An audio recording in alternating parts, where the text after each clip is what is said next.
கஞ்சாவுக்கு பதில் குட்கா அப்டேட் ஆகும் திமுக.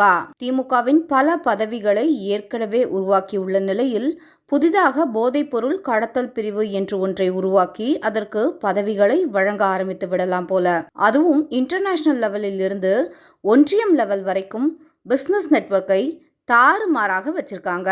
இவர்களுடைய அயலக அணி பதவியை வைத்துக் கொண்டிருந்த ஜாஃபர் சாதிக் எவ்வளவு பெரிய போதை கடத்தல் சாம்ராஜ்யத்தை நடத்தி கொண்டிருந்தான் என்பதை நினைத்து பார்த்தாலே ரொம்ப அதிர்ச்சியாக இருக்கு. தமிழக இளைஞர்களை எல்லாம் கஞ்சா போன்ற போதைப் பொருட்களை பிடியில் சிக்க வைத்து அதுதான் இந்த திமுகவுக்கு முதல் கொள்கையாக இருக்கும் போல. அந்த பரபரப்பு அடங்குவதற்கு முன்பே தென்காசியில் ஒரு திமுக ஒன்றிய கவுன்சிலரை பிடித்திருக்காங்க. எதற்காக என்றால் ஒன்றல்ல இரண்டல்ல 600 கிலோ குட்காவை கடத்தி வந்துள்ளான். திமுகவில் முக்கிய வரவே இந்த போதைப் பொருட்களை நம்பிதான் இருக்கும் போல. அதனால்தான் ஒன்றிய கவுன்சிலர் முதல் அயலக அணி வரை எல்லா மட்டத்திலும் போதைப் பொருள் கடத்துபவர்களுக்கே பதவிகளை கொடுத்து அழகு பார்த்திருக்காங்க. உடனடியாக அவரை பதவியிலிருந்து நீக்கியிருக்கிறது திமுக. போதைப் பொருட்களை கடத்தினான் என்பதற்காக நீக்கியதா, இல்லை இப்படி மாட்டிக்கிற அளவுக்கு முட்டாள்தனமாக கடத்திருக்கானே என்ற கடுப்பில் நீக்கியதா என்று மக்கள் கிண்டல் செஞ்சு வராங்க. ஏதோ திமுக உறுப்பினர் அடையாள அட்டை வைத்துக் கொண்டிருப்பவன் போதைப் பொருட்களை கடத்தவில்லை.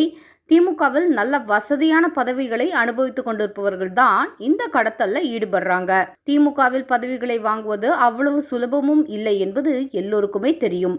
அப்படியென்றால் போதைப் பொருள் கடத்தல் முன் அனுபவம் இருப்பவர்களுக்கே முன்னுரிமை கொடுத்து பதவிகளை வழங்குகிறார்களா என்ற சந்தேகம் கூட ஏற்படுது. தமிழகத்தில் மூலை முடுக்கெல்லாம் போதைப் பொருட்கள் பரவ வேண்டும் என்ற திமுகவின் சதி திட்டத்தின் காரணமாகத்தான் இது போன்ற ஒன்றிய கவுன்சிலர்கள் வரை கடத்தலில் ஈடுபட துவங்கியிருக்காங்க. எதிர்கால சந்ததியினரின் மூளையை மழுங்கடிப்பதற்கு முதலில் சாராயத்தை கொண்டு வந்தாங்க, பிறகு கஞ்சா, இப்போது குட்கா. இனி என்ன கன்றாவியெல்லாம் இவங்க கொண்டு வர போறாங்கன்னு தெரியல. என்றுதான் ஒழிய போகிறதோ இந்த அலங்கோல ஆட்சி என்று இருக்கிறது நமக்கு.